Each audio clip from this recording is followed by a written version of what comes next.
안녕하십니까. 부동산 전문 세무사 유찬영입니다. 최근 몇 년 동안 주택과 관련된 그 가격이 폭등하고 그러면서 정부에서 다양한 대책들을 내놨죠. 작년 여름에 주택과 관련된 다양한 규제 정책들을 내놨는데 그 중에서 그 취득세와 관련된 내용을 먼저 좀 살펴보도록 그렇게 하겠습니다. 전체적으로 보면 그 주택을 취득할 때에 그동안은 낮은 세율로 취득세를 부과했었는데 이제는 취득을 뭐 3채 이상 한다든지 또는 4채 이상 한다든지 아니면 또 증여를 받는다든지 할 때 최고세 13.4%까지 어마어마한 취득세를 물리게 됩니다. 그 다음에 보유하고 있는 기간 동안에는 재산세와 종부세를 부과하게 되는데요. 이게 최고세율이 6%입니다. 물론 6%의 종부세를 내시는 분들은 몇 명 되지 않지만 그래도 최고세율이 6%씩 이거는 매년 이렇게 부과가 되는 것이죠. 그리고 내가 보유하는 것이 종부세 때문에 부담스러워서 이거 처분하려고 하면 양도세를 내야 되는데요. 양도세가 최고 82.5%까지 해당이 됩니다. 그래서 이 세율을 보면 정말 무지무지하게 그 어마어마한 세금을 내고 있다라고 보여지는데요. 이 부분에 대해서 하나하나씩 좀 짚어가면서 설명을 드리고요. 이번 영상에서는 취득세와 관련된 내용을 좀 설명드리도록 하겠습니다. 첫째로 주택에 대한 취득세인데요. 주택에 대한 취득세는 원래 취득세는 4%였어요. 그리고 여기에 교육세와 농특세를 합쳐서 최고 4.6%를 이렇게 내는데 주택에 관해서는 낮은 세율로 적용을 합니다. 그래서 낮은 세율로 적용을 하는데 그것도 주택의 가격에 따라서 적용을 하는데요. 그러나 1주택이 아니고 주택을 두 번째 주택부터 살 때는 이게 원래는 총전에는 3주택까지는 이렇게 가액별로 1 내지 3%였는데 작년 8월부터는 조정 대상 지역에 있는 주택을 취득할 때는 한 주택을 취득할 때는 요 세율이 그대로 적용됩니다만 두 번째 주택을 취득하면 8%, 세 번째 3주택 이상은 12% 어마어마한 세금을 부과하죠. 그 다음에 만약에 새로 취득하는 주택이 비조정 대상 지역에 있는 주택이라면 2주택까지는 이게 해당되는데요. 세 번째 주택, 네 번째 주택을 사면 이렇게 어마어마한 세금이 부과됩니다. 그리고 종부세 때문에 가족들에게 처분하지 못해서 법인에게 처분하거나 법인이 부동산을 취득하는 경우가 많았었는데요. 법인도 과거에는 개인과 동일했었는데 법인은 주택수와 관계없이 무조건 12%를 내야 되는 겁니다. 그래서 주택을 법인이 이름으로 샀을 경우에는 가장 센 12점, 농특세하고 그 교육세를 합치면 최고 13.4%까지 부담해야 되는 그런 높은 세율을 적용받게 됩니다. 증여의 경우에도 원래 일반적인 증여는 3.5%인데요. 만약에 조정지역 내에 우선 지역이 조정지역 내고요. 그 다음에 공시지가가 3억 이상이고 이런 주택을 증여할 경우에는 12%입니다. 다만 이 1가구 1주택자의 주택을 배우자 또는 직계존비 소유에게 증여할 때는 이 높은 세율을 적용하지 않고 원래의 세율을 적용한다는 겁니다. 그러니까 2주택 이상 가지고 있는 사람이 그 중에 한 채를 배우자나 자녀에게 증여를 할 때 그 주택이 조정지역 내에 있고 공시지가가 3억이 넘어간다면 12%의 취득세를 내야만 되는 것입니다.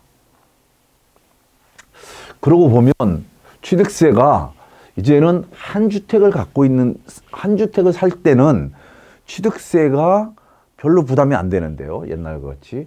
2주택부터 엄청난 취득세를 내야 하며 법인으로는 아예 취득할 생각을 못하도록 최고세율로 묶어놨고요. 그러면 이거를 자녀들에게 좀 증여를 하고 싶어서 증여를 하는 경우에도 최고세율 12%로 묶어놨기 때문에 이거를 그 법인에게 넘긴다든지 아니면 자녀에게 넘긴다든지 이러는 것도 굉장히 어려워졌습니다.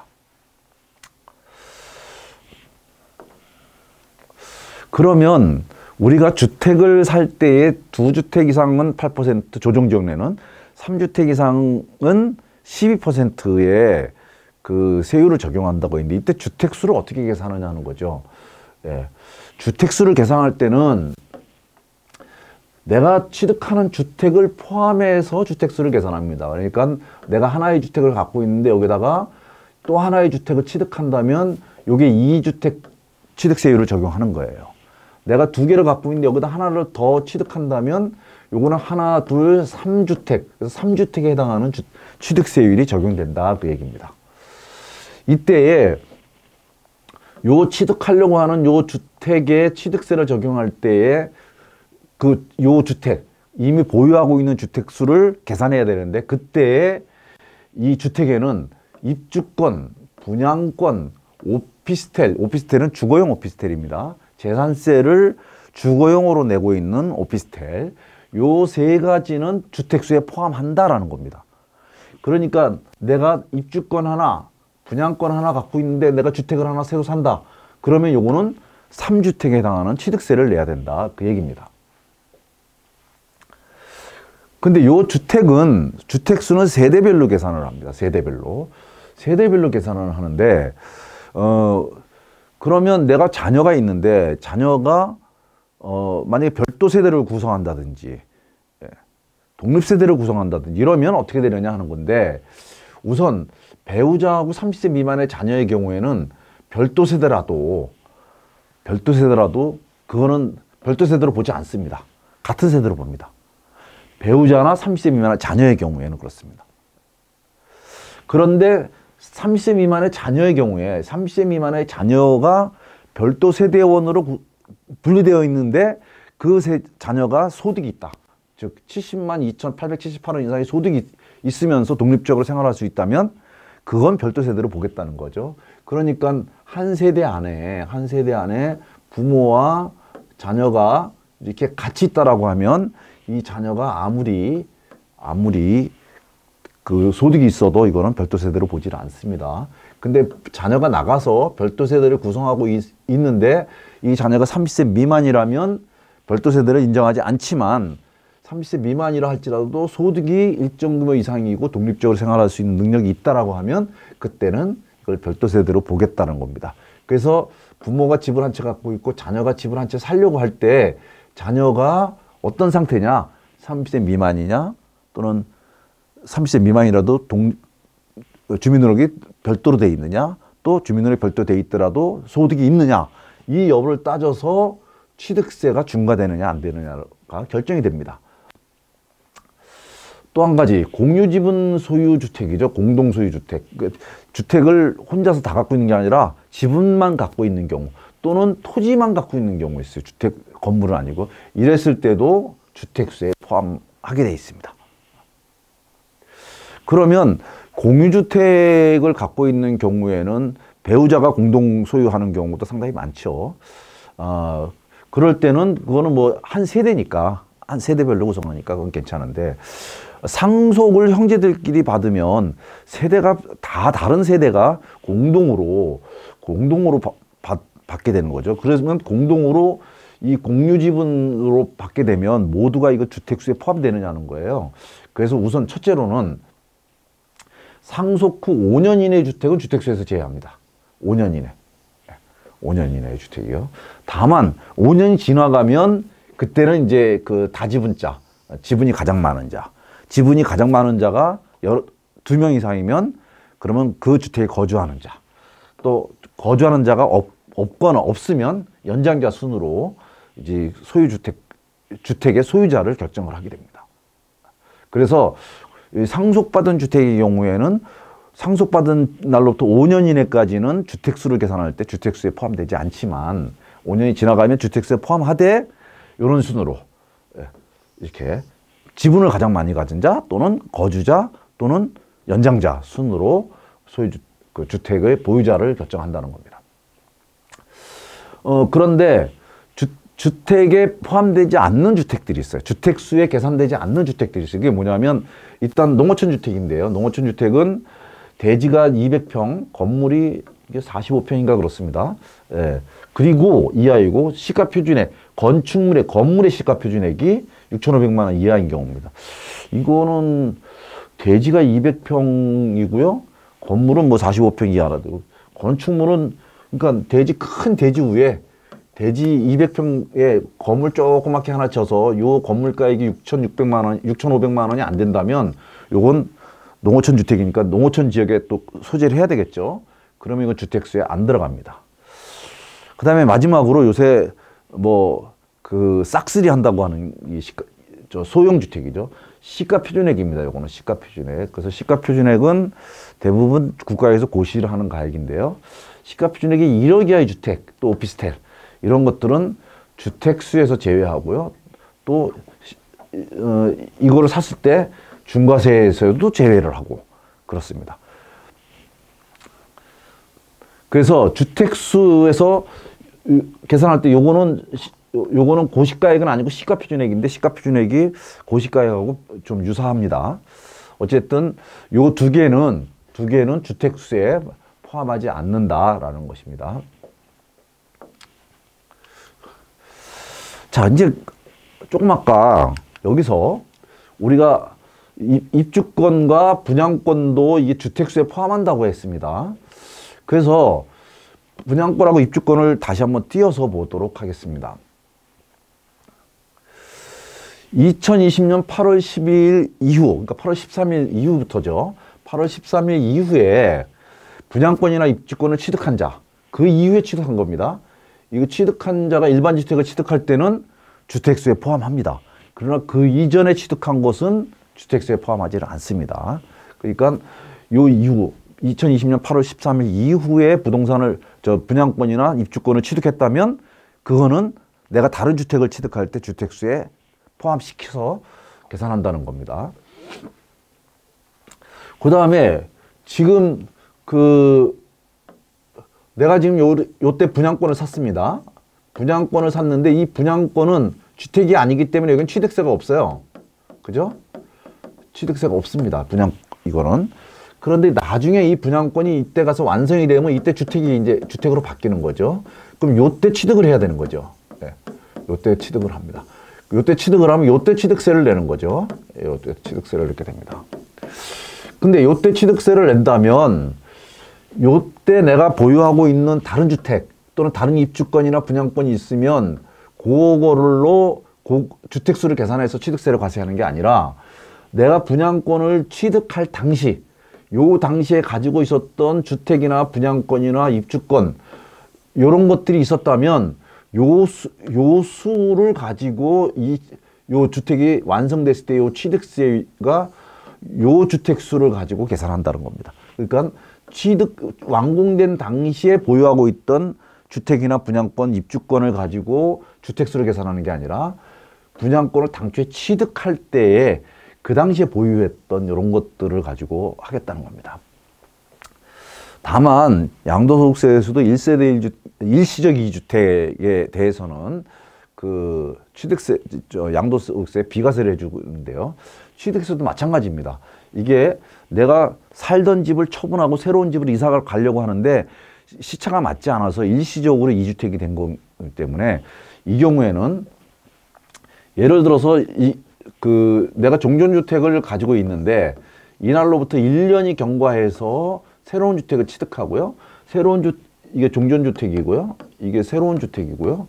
새로운 주택을 취득한 날로부터 1년 내 조정지역 내 주택은 1년 내, 그 다음에 비조정지역 내 주택은 3년 내, 1년, 이게 3년이죠.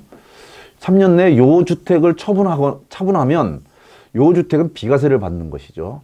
자, 그러면 우리가 요 종전주택을 갖고 있다가 새로운 주택을 요거 취득을 하면 요거는 새로운 주택을 취득할 때는 종전주택이 있기 때문에 2주택에 해당돼서 2주택에 대한 취득세를 부과할 것 같은데 요거는 일시적 2주택이기 때문에 1년 후에 또는 3년 후에까지 기다렸다가 요 종전주택을 그때 전에 팔았다면 요거는 일반적인 취득세를 부과한 것으로서 그대로 그냥 종료가 되는데 일반 취득세를 내고 1년 또는 3년 기다렸는데 그때까지 이 종전주택을 취득하지 않으면 그 시점에 가서 요때 취득세에 납부했던 거를 다시 중과세로 추징을 하겠다는 겁니다. 가산세까지 포함해서 추징을 하겠다는 겁니다. 그 입주권과 분양권도 마찬가지입니다. 자, 오피스텔 같은 경우에 조금 애매합니다. 양도소득세에서는 그 양도세 주택이라고 하는 것은 공부상 용도가 어떻게 돼 있든지 관계없이 실제 주택으로 사용하면 다 주택으로 봅니다. 그래서 오피스텔을 주택으로 임대를 하거나 주택으로 사용했다면 그것은 주택입니다. 그러나 건축법상 이 오피스텔은 주택이 아니에요. 건축법상 오피스텔은 이건 주택이 아닙니다. 이건 주택이 아닙니다. 건축법상은. 그런데 이 세법에서는 그 실질 용도에 따라서 주택 여부를 판단을 합니다. 그런데 이 취득세도 마찬가지인 것 같은데요. 취득세도 마찬가지인 것 같은데 이 취득세는 우선 첫째, 오피스텔을 취득할 때 오피스텔을 취득할 때, 이 오피스텔을 취득할 때는 내가 오피스텔을 사무용으로 쓸지 주거용으로 쓸지 알 수가 없잖아요. 그런데 건축법상 이건 주택이 아니기 때문에 이때는 주택으로 보지 않습니다. 주택으로 보지 않아요. 그렇기 때문에 그냥 일반 상가에 대한 취득세를 냅니다. 그런데 두 번째로 내가 이 오피스텔을 취득하고 나서 내가 다른 주택을 취득할 때, 다른 주택을 취득할 때는 이 오피스텔이 만약에 주거용으로 쓰고 있었다면 그때는 주택세에 들어간다는 겁니다. 그런데 예를 들어 가지고 내가 이렇게 이 오피스텔을 한 채를 사가지고 이거를 주택으로 임대를 하고 있었어요. 그런데 요쯤에 가서 다른 주택을 취득을 했어요. 주택을 취득하게 되면 요때는 이 오피스텔이 주택으로 쓰느냐 아니면 사무실로 쓰느냐에 따라서 주택으로 쓴다면 이게 주택수에 들어가는 거고요. 주택으로 안 쓰면 주택수에 안 들어가는 거예요. 그러면 주택으로 쓴다면 요건 2주택 되는 거고요. 사무실로 쓴다면 요거는 1주택이 되는 거겠죠. 그런데 주의해야 될 거는 내가 이렇게 주택으로 쓴다 할지라도 주택분 재산세가 과세되는 경우에 한해서만 주택으로 본다고 돼 있어요. 그러면 재산세는 이게 주택하고 이게 비주택하고 이게 비주택이 높아요. 이게 높다. 이게 낮아요.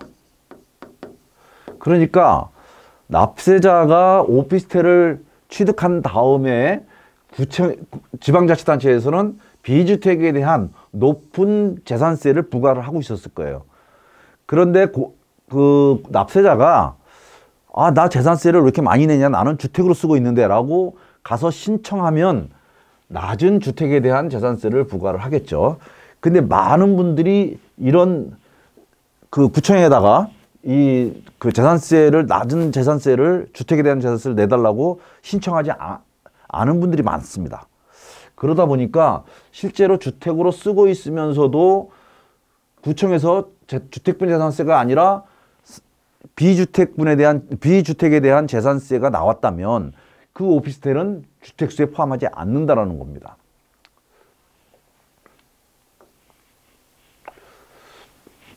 그 다음에 분양권하고 입주권의 취득세인데요. 자, 분양권을 매입할 때는 분양권은 주택이 아니기 때문에 여기 취득세가 없습니다. 근데 나중에 분양권이 주택으로 완공이 되면 이때 가서 취득세를 내는 거죠. 이때 취득세를 내는데 그때 취득세를 낼 때의 주택수는 요 분양권 매입할 때에 보유하고 있었던 주택수, 그걸 기준으로 주택수를 계산한다고 조금 전에 설명을 드렸죠. 입주권의 경우에는 어떻게 될까? 입주권의 경우 원소유자라면 원소유자가 집을 갖고 있다가 이것이 재건축돼 가지고 멸실을 하고 새로운 주택으로 이제 완공이 되면 그때 들어가는 거죠. 그래서 이렇게 그 관리처분 계획이 나면 그때부터 입주권으로 전환이 되죠. 그리고 나서 멸실이 되고 그다음에 입주권 상태로 가다가 완공이 되면 새로운 주택을 취득하게 되는 건데 이것은 주택을 취득하는 게 아니라 토지는 그대로 있는 거죠. 주택을 취득하는 것이 아니라 주택에 대해서 이거는 그 내가 그 신축을 한 거죠. 신축한 거에 대한 원시 취득세를 내게 됩니다. 그래서 높은 세율이 적용될 여지가 없습니다. 그 다음에 이게 원소유자가 아니라 그 권리를 입주권의 권리를 입주자의 권리를 승계하는, 그러니까 즉 입주권을 매입을 하는 경우죠. 요 입주권으로 전환된 상태에서 입주권을 매입을 해요. 입주권을 매입을 하는데 이게 멸실하기 전에 입주권을 매입했다. 그러면 이건 그 주택이에요. 그래서 주택에 대한 취득세를 냅니다. 그리고 입주권 취득 시에 보유주택수를 기준으로 이때 집이 몇 채 있는가를, 이거 주택하고 똑같아요. 멸실 전에는. 근데 멸실한 이후에는 주택이 아니죠. 그때는 토지예요. 토지. 그래서 입주권을 매입을 하면 멸실한 후에 입주권을 매입하면 토지에 대한 취득세를 내게 됩니다. 토지에 대한 취득세는 중과 규정이 없어요. 그래서 그냥 4.6%만 내면 됩니다. 그리고 이 입주권에 기한 주택이 완공이 되면 요거는 보존등기, 우리하고 똑같습니다. 보존등기에 대한 취득세만 내기 때문에 이런 경우에는 내가 주택이 여러 채가 있더라도 중과가 되질 않습니다. 그래서 자녀에게 이걸 증여를 할 때 또는 배우자에게 이걸 그 입주권을 증여를 할 때 요때 증여를 해버리면 취득세가 엄청나게 중과가 됩니다. 완공된 다음에 증여를 해도 취득세가 중과가 되죠.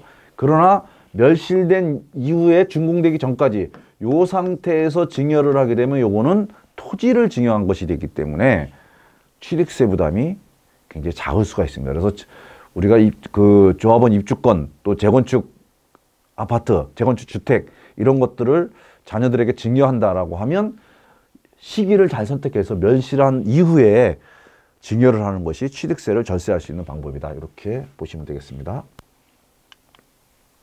자, 오늘은 분양 그 취득과 관련해서 주택의 취득과 관련해서 취득세 기본과 그다음에 중과세, 그다음에 중과세 되지 않는 또 주택수는 어떻게 계산하고 입주권과 분양권은 어떤 건지, 오피스텔은 어떤 건지 이런 부분에 대해서 좀 살펴봤습니다. 감사합니다.